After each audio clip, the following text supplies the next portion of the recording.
Member. I call a member for Fairfax. Thank you very much, Deputy Speaker. And I have to say, the member for Shortland's contribution, if you could call it that, makes me just so relieved that we again have a coalition in government. I mean, here we have the opposition complaining about how procurement is done when they were in government they didn't know how to procure anything. I mean, honestly, Deputy Speaker, they do not understand. Firstly, they don't understand how to run an economy, which probably explains why they don't understand how to run a defence force, which probably explains, as he's leaving the chamber, why the Labor Party did nothing in office but cut the defence budget. Cut the defence budget. Now, we have some heads crossing over there, Deputy Speaker. So let me make clear, in the 2012-13 budget, in that year, Labor slashed the defence budget by over 10% in real terms. Now, that causes defence investment to fall by 1.56% of GDP. 1938 was the last time we had defence spending so low compared to that mob over there, Deputy Speaker. That's the problem. That's the problem.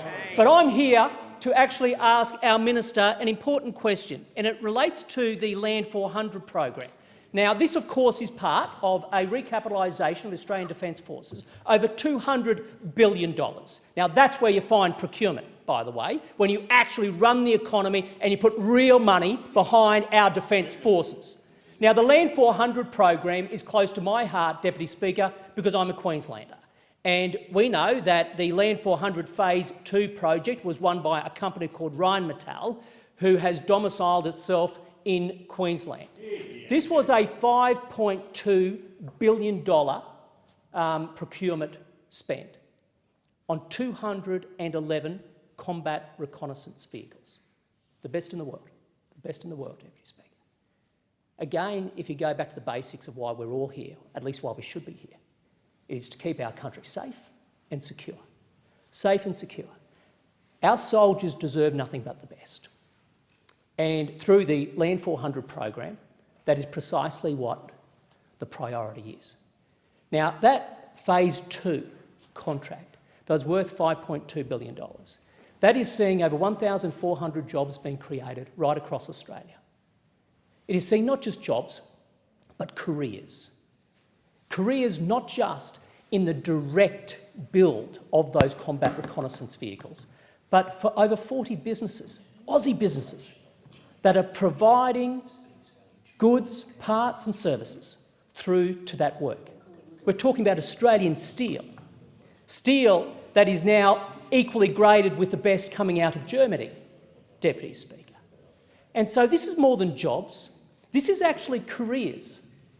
These are people in Australia who, without this sort of spend, would not have the careers they will now enjoy connected to the Australian Defence Force. Now, of course, as part of that project, you see a project being built. We heard from another former member speaking just recently, just about 10 minutes ago, from the Labor Party, complaining about spend in Ipswich.